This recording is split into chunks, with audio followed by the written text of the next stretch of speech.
Précédemment dans Commanderie. Fidèle à son passé de recruteur, il fait des transferts à tout va. En 2022 et 2023, l'OM termine successivement 2e et 3e du championnat. Il considère lui que l'institution est au-dessus de tout, que le club est au-dessus de tout. De plus en plus à l'aise dans son costume de président, Pablo Longoria est parvenu en 2 ans seulement à imposer sa marque et sa méthode au sein du club. Recruteur confirmé, manager avisé et président respecté, il aborde la saison 2023-2024 avec ambition. Mais au début de l'été 2023, un enchaînement d'événements chamboule tous ses plans. Et en septembre, une confrontation avec les supporters plonge Pablo Longoria et le club dans une crise sans précédent. Bienvenue dans la première saison de Commanderie. Une plongée inédite dans les coulisses de l'Olympique de Marseille. Un podcast original, La Provence.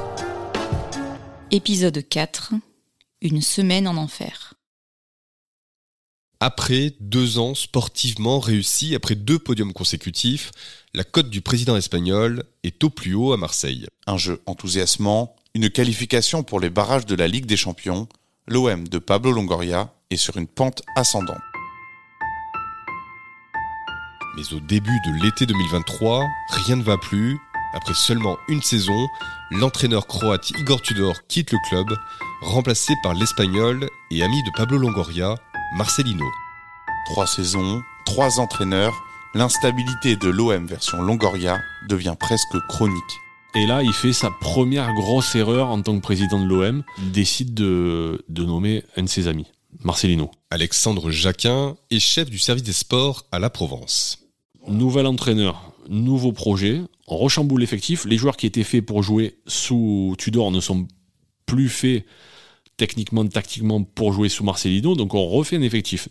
Donc là, nous, en tant que journalistes, on se dit, est-ce qu'il n'est pas en train de commettre sa première grosse boulette ? Dans ce contexte d'instabilité, dans cet été mouvementé, l'OM a toutefois un rendez-vous crucial, déterminant pour le reste de la saison, le barrage d'accès à la Ligue des Champions contre les Grecs du Panathinaikos.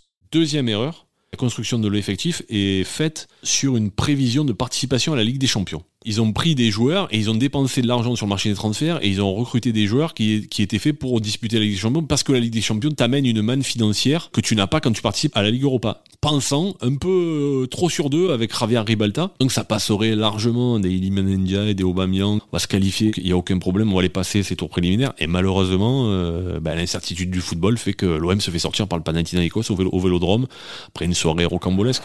C'est clairement un échec. L'Olympique de Marseille est éliminé hier soir au tir au but face au Panathinaikos. Pour Christophe Boucher, l'ancien président de l'Olympique de Marseille entre 2002 et 2004, cette élimination est de la responsabilité de Pablo Longoria. La non-qualification en tour préliminaire, elle est complètement de sa faute. C'est-à-dire qu'on ne peut pas bouleverser d'une saison à l'autre quand les 2 termes des saisons sont rapprochés parce qu'on dispute un tour les préliminaires, chambouler complètement l'effectif. On ne peut pas être les derniers à reprendre l'entraînement et espérer passer le tour préliminaire. Une qualification en Ligue des Champions ratée, un effectif encore une fois remanié et un entraîneur déjà critiqué, la saison 2023-2024 s'annonce périlleuse. Voire même explosive, 1 mois à peine après la reprise du championnat, une réunion entre Pablo Longoria et les supporters met le feu au club.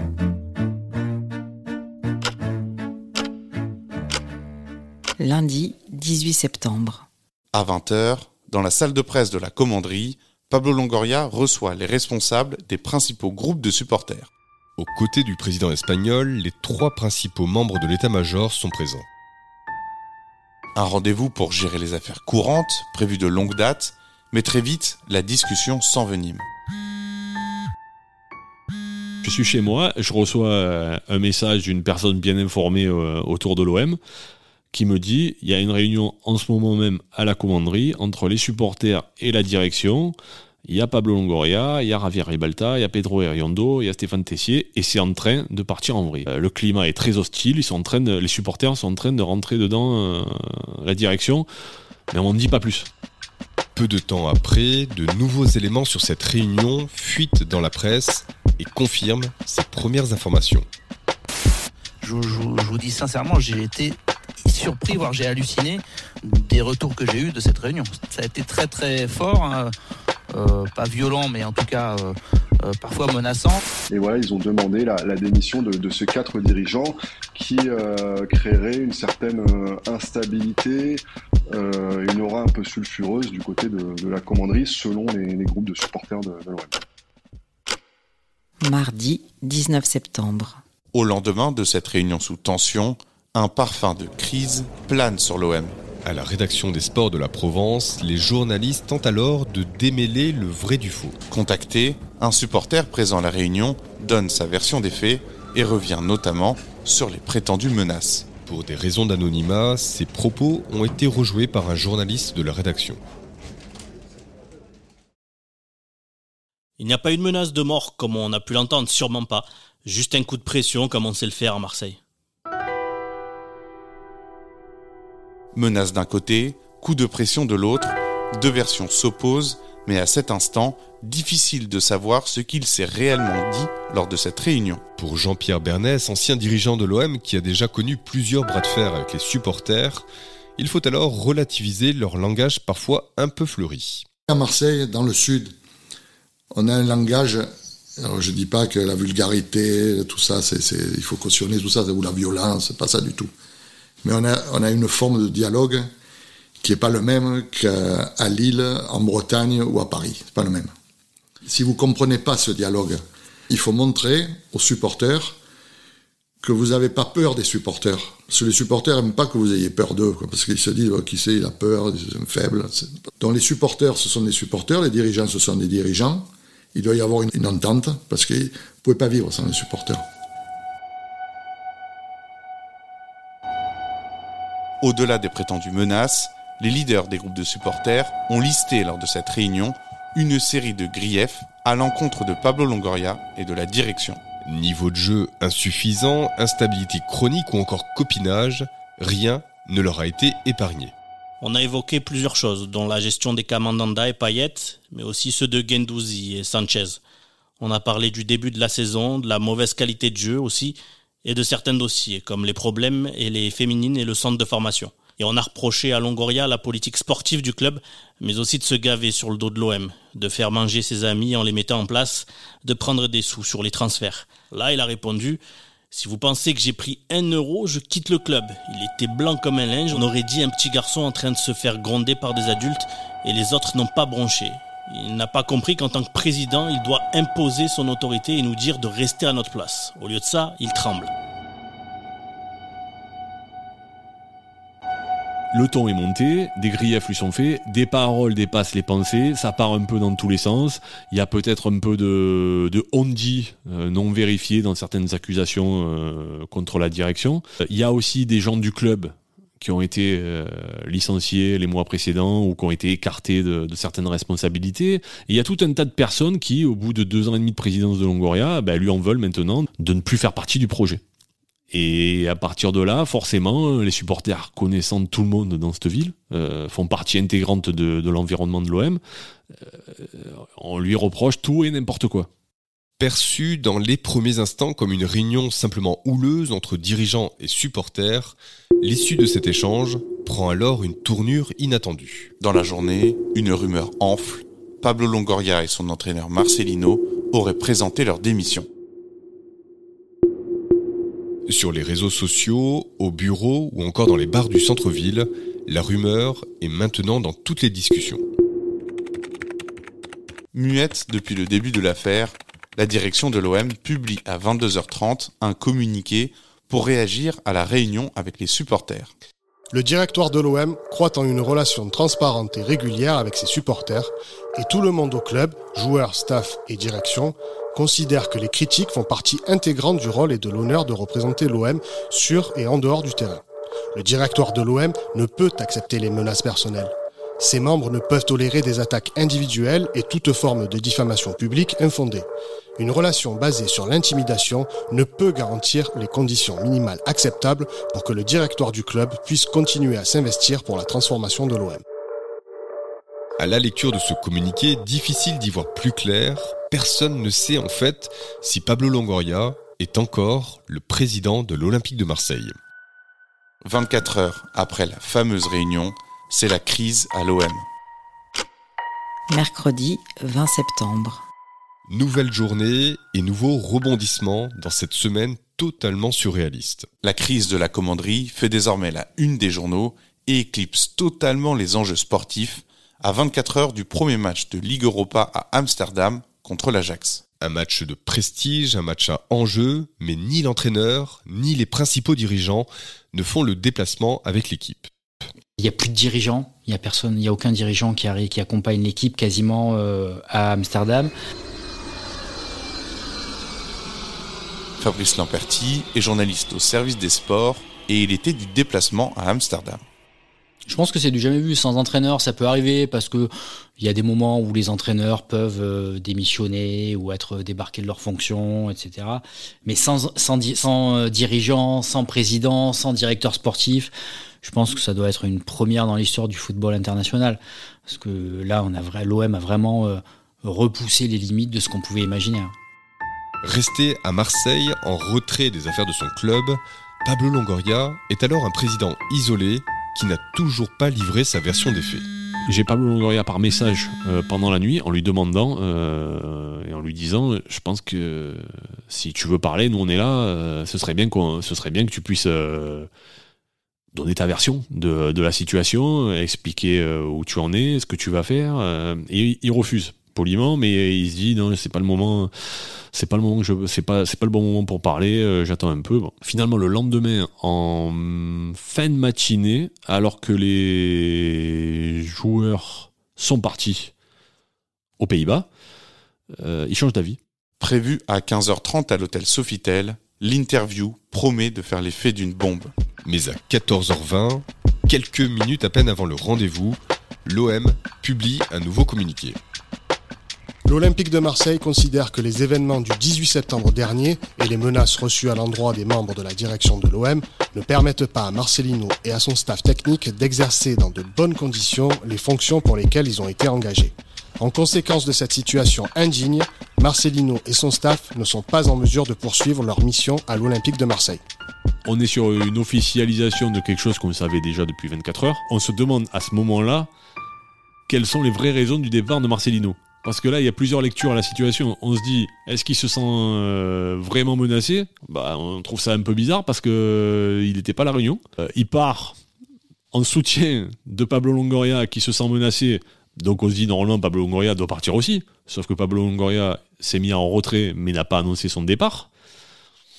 Et on se dit aussi, on en vient quand même à se dire, est-ce que Pablo s'est pas dit, j'ai fait une erreur en nommant mon ami, il va falloir vite que je la rattrape, peut-être que c'est l'occasion de surfer sur la situation, en se disant, il s'en va proprement, ça se passe mal, et il s'en va en disant qu'il est menacé, mais bon, ça permet aussi de passer à autre chose. Comme les fameux fusibles en politique.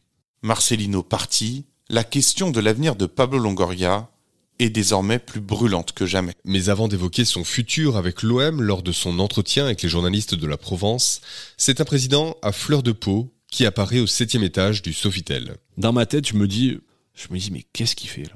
C'est-à-dire, je vois arriver, décoiffé, habillé plus comme il est habillé, parce qu'il est quand même tiré à 4 épingles normalement, décontenancé, il n'a pas dormi, on a à côté de lui Pedro et Riondo, pareil. Ce sont des gens quand même qui présentent bien. Normalement, ils arrivent, ils sont au bout du rouleau, quoi. Il y a aussi avec eux le directeur de cabinet Maxime Quinard, plus discret. Et là, je me dis, mais est-ce qu'il est vraiment touché à ce point ou est-ce qu'il en joue un petit peu ? Et il s'assoit devant nous et on le laisse parler.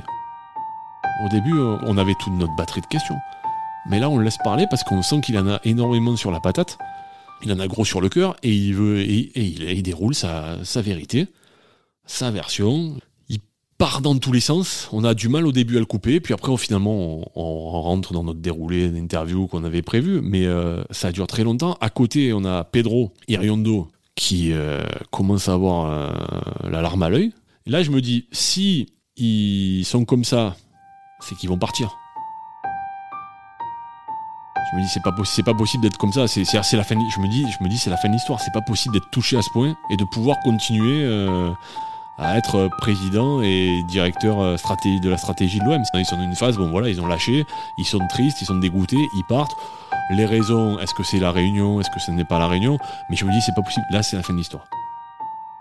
Installé dans un sofa, Pablo Longoria se confie et livre enfin sa version de la Réunion. Ce qui s'est arrivé lundi, c'est très fort, c'est inadmissible, c'est une situation désagréable. Mon objectif, c'était de rester un message, d'aller vers la même direction, d'être positif. J'ai pu parler 2 minutes et après tout s'est coupé, ça a dérapé tout vite. Que dit, vous les 4 démissionnaires, sinon c'est la guerre, avec beaucoup d'agressivité. Ce sont des menaces, ce sont des mots très forts. Que je crois qu'en 2023, un dirigeant d'un club français ou européen de n'importe où ne peut pas subir. Et je n'accepte pas ça. J'étais choqué, spécialement parce que je considère que ce n'est pas une situation normale. Parce que personne ne peut s'attendre à telle violence dans la menace. Pêle-mêle, le président espagnol évoque ensuite de manière décousue sa relation avec les groupes de supporters, sa garde rapprochée ou encore les tentatives de chantage. Avant de s'attarder sur une critique des supporters qui le met hors de lui, les rumeurs de détournement d'argent lors des transferts à l'OM. Cet été, ils ont commencé à arriver au groupe McCourt des insinuations que j'ai volé de l'argent avec les transferts. Qu'est-ce que j'ai fait? J'ai demandé au groupe McCourt d'ouvrir une investigation à moi et à tous mes collaborateurs pour démontrer qu'on était transparent. J'ai donné, attention, mes comptes bancaires dans tout le monde. Avec cette investigation, ça a sorti que tout nous, que tout le club, on était clean. On n'avait rien à se rapprocher. On n'avait pas fait rien d'illégal, on n'avait pas touché un euro, il n'y avait rien. Il n'y avait rien. J'ai eu nécessité d'avoir un suivi psychologique parce qu'avec les valeurs que j'ai dans la vie, jamais je pourrais m'imaginer que ça pouvait aller tellement loin. Visiblement touché par ces accusations, Pablo Longoria s'interrompt à plusieurs reprises. Le président se prend le visage entre les mains et montre son émotion avant d'aborder sa situation personnelle et son avenir au club. Dans les conditions actuelles, c'est très difficile de pouvoir, comme dirigeant, avoir un projet où que notre directoire, dans les conditions actuelles, c'est impossible de pouvoir travailler comme ça. Au terme de cette interview, au terme de ces confessions de plus de 2 heures, le maintien de Pablo Longoria à la tête de l'OM reste totalement flou. Pour moi, il y a un doute sur le fait que je me demande comment... Enfin, je ne sais pas s'il va reprendre sa place ou pas. Ce que je me dis, c'est comment il va pouvoir la reprendre. Il était vraiment dans son émotion. Hein. Voilà, il était vraiment dans son émotion. Il en était touchant par moments, notamment quand il parle de sa mère. Il était vraiment touchant parce qu'on sentait... Il y a des moments où on sent vraiment le côté humain du président... qui est en train de lâcher prise et qui aura du mal à se remettre de ces 2 années intenses. Parce qu'il ne faut pas oublier que c'est un poste chronophage, où il y a une pression monumentale, où on est épié par tout le monde. La moindre décision est commentée, critiquée. On passe d'un statut de roi du pétrole à un statut de paria en 2 matchs. Donc c'est compliqué. Et là, on se dit qu'il est en train de lâcher prise. Et moi, je ne vois pas comment il peut remettre son costume de président et refonctionner comme il le faisait avant. Jeudi 21 septembre. 3 jours après la réunion avec les supporters, 3 jours après le début de la crise, un nouveau rebondissement survient dans cette folle semaine. En coulisses, Alexandre Jacquin est informé d'un nouvel élément crucial concernant le futur du président espagnol. Le lendemain de l'interview, j'apprends par une source que c'était assez simple pour Marcelino de partir, voilà, il s'est mis d'accord, voilà. Ça peut être assez simple pour Javier Ribalta de partir, ça peut être beaucoup plus compliqué pour Pablo Longoria, parce qu'il aurait une clause. Au début, j'y crois pas trop. S'il a envie de partir de son propre chef, il doit payer un certain montant, qu'on n'a pas, mais qui est assez élevé. Je vérifie à d'autres personnes, à d'autres sources, et il s'avère que c'était effectivement vrai. Moi, je l'avais pas sorti par prudence, parce que je trouvais ça un peu gros, et que je me posais la question du droit français par rapport au droit américain, mais lui, il est lié, en tant que président de l'OM, il est employé du groupe McCourt, donc c'est autre chose. Dans la tête de Longoria, il s'était toujours dit, de toute façon, le jour où je pars de l'OM, c'est que je partirai dans un autre club, notamment peut-être en Angleterre, à Manchester United, on l'a envoyé notamment assez souvent à Manchester United, dans un autre club qui paiera cette clause. De la même manière qu'un joueur, en fait, je rachète le contrat d'un joueur, et c'est comme un transfert. Et il s'était toujours dit que ce serait un club qui paierait cette clause. Annoncé partant, bloqué par une clause, l'avenir de Pablo Longoria continue de cristalliser les débats autour de l'OM. Mais au milieu de cette tempête médiatique, au milieu de cette crise, le sportif revient sur le devant de la scène avec la Coupe d'Europe. Pour son premier match de Ligue Europa, l'OM affronte l'Ajax Amsterdam. Commence ce soir à Amsterdam. Le temps d'un match, la crise laisse place au jeu et à ce match. Sans dirigeant, sans Marcelino, c'est Jacques Abardonado, fidèle membre du staff, qui s'assoit ce soir-là sur le banc de l'OM. Sur place, Fabrice Lamperti s'attend alors à une soirée particulière. Pour être totalement honnête, on s'attend à ce que l'Olympique de Marseille soit complètement démobilisé pour ce match-là. On se dit, voilà, qu'est-ce qui va se passer, surtout après tout ce qu'on a vécu depuis le début de la saison, avec Pancho Abardonado qui débarque dans ce rôle de numéro 1, qui n'a quasiment pas d'expérience. Donc on s'attend plus ou moins à une débandade. Oh, attention à Mbemba qui a été lobé, ça va offrir à Forbes un duel avec Paul Lopez. Forbes qui se présente et qui marque. L'OM piégé sur cette imprudence, cette maladresse défensive. Marseille ramené immédiatement à ses doutes. Et en plus l'Ajax ouvre rapidement le score. On se dit, oh là là, on est parti pour une sacrée soirée. Et puis finalement, non, l'OM montre qu'il a des ressources dans le sillage d'un Pierre-Emerick Aubameyang qui est en verve ce soir-là et qui tire un peu l'équipe avec lui. Et puis finalement, l'OM montre qu'il a du cœur, qu'il arrive à arracher le match nul dans des conditions assez épouvantables. À l'angle de la surface, Aubameyang qui a trouvé l'angle. Aubameyang pour le 3 partout. Oh, c'est une semaine rocambolesque. Alors le match devait être rocambolesque. Le scénario est incroyable. Marseille revient encore. Quel cœur, quel caractère. 3-3. Et à ce moment-là, on se dit, finalement, tout n'est sans doute pas perdu, tout n'est peut-être pas perdu avec cette équipe. Et peut-être qu'elle peut faire des choses bien. Et d'ailleurs, après le match, les joueurs qui viennent s'exprimer accueillent plutôt ce match nul comme une victoire. Vendredi 22 septembre. Passé l'euphorie de la Coupe d'Europe, à Marseille, l'atmosphère reste pesante autour de l'OM. La question de l'avenir de Pablo Longoria reste brûlante. Est-il toujours le président du club ? Ce vendredi, une réponse va être apportée. Une conférence de presse avec l'Espagnol est organisée en fin de journée. Là, tout le monde se dit, c'est la fin, il va partir. Sauf que c'est vrai que nous, on est du coup sur cette histoire de clause et on se dit, un peu bizarre quand même. Parce que du coup, il n'y a pas de club qui arrive pour lui racheter sa clause. Et est-ce qu'il a les moyens financiers de payer une telle somme au groupe McCourt ? La salle de presse est pleine à craquer. Et à 19h, Pablo Longoria fait son entrée. Je m'exprime ici à la commanderie en tant que président de l'OM. C'est la raison pour laquelle je vous ai convoqué ici.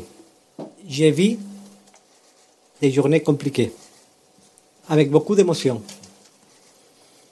Et je me suis exprimé cette semaine avec le cœur, en tant qu'être humain. Je m'exprime aujourd'hui aussi avec le cœur, mais dans le costume de président de l'Olympique de Marseille. J'ai une très longue conversation avec notre propriétaire Franck McCourt et le conseil de surveillance, qui m'ont affiché un soutien inconditionnel. Ça me donne beaucoup d'énergie. Au vu de tous ces soutiens, je reprends de l'énergie, je me charge et j'ai décidé de poursuivre ma mission de président de l'Olympique de Marseille. Et finalement, il annonce qu'il reste. À la surprise de beaucoup de monde. Et qui reprend son président. Et c'est un autre Pablo Longoria qu'on voit arriver. Rien à voir avec celui qu'on a vu au Sofitel lors de l'interview. C'est droit, il va droit au but. Je reste, je suis le président, j'ai une mission, je dois l'accomplir. Et on est tous surpris quand même du fait qu'il reste. Et on se demande quand même, mais Marcelino est parti il y a 2 jours en soutien de Pablo Longoria.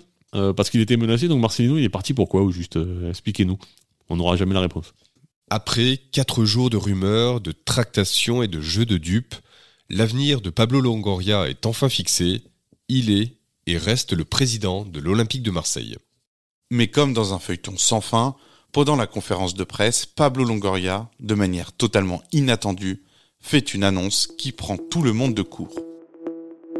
Dans la vie, je suis une personne de valeur, de très fortes convictions. Je ne peux pas seulement me contenter de dénoncer une situation. Je dois aller au bout des choses et de ce que je pense.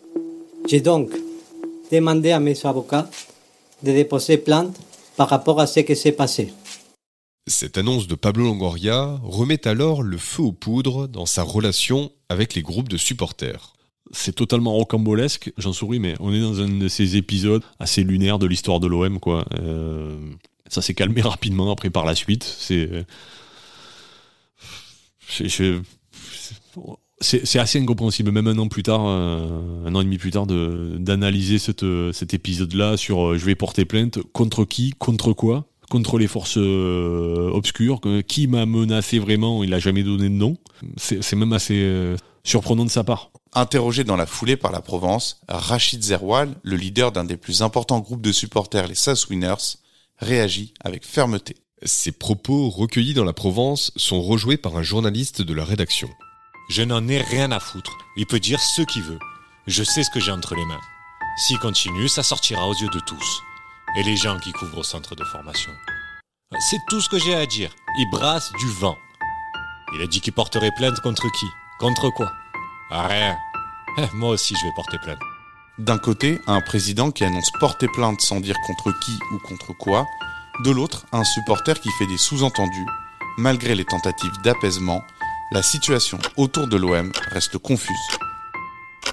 Dimanche 24 septembre. Déboussolé, contesté, mais finalement toujours président de l'OM au terme de cette interminable semaine, Pablo Longoria vient de vivre sa pire expérience à la tête du club. Mais ces événements laissent des traces. Son entraîneur Marcelino est parti, son directeur sportif Javier Ribalta aussi, et son bras droit, Pedro Iriondo, se met peu à peu en retrait. Un cataclysme dans l'univers et l'organisation de Pablo Longoria, mais l'Espagnol assume ses fonctions et après avoir été absent du déplacement à Amsterdam 3 jours plus tôt, il accompagne cette fois-ci son équipe pour affronter le PSG. Je pense qu'il est là, mais sans être vraiment là, parce qu'il est encore meurtri par tout ce qu'il a vécu, par tout ce qu'il a touché, qu'il est extrêmement affecté par tout ça. Où il est là pour faire un peu de la représentation plus qu'autre chose. Il a vécu quand même une tempête très forte, qu'on le veuille ou non, mais après tout ce qu'il a vécu, se retrouver là quelques heures plus tard, c'est quand même particulier. Au final, la soirée est cauchemardesque pour l'OM, qui perd 4-0 contre le Paris Saint-Germain. Battu sèchement par le PSG, la semaine de Pablo Longoria se termine alors comme elle a commencé, de la pire des manières. Fragilisé, isolé et dans le viseur des supporters, la suite de la saison s'annonce des plus compliquées pour le président olympien. Comment Pablo Longoria peut-il se relever? Est-il toujours l'homme de la situation? A-t-il encore un avenir à l'Olympique de Marseille? Les réponses dans le 5e épisode de Commanderie. Chaque mercredi, retrouvez un épisode de Commanderie, une plongée inédite dans les coulisses de l'Olympique de Marseille. Un podcast à retrouver sur laprovence.com et sur toutes les plateformes d'écoute.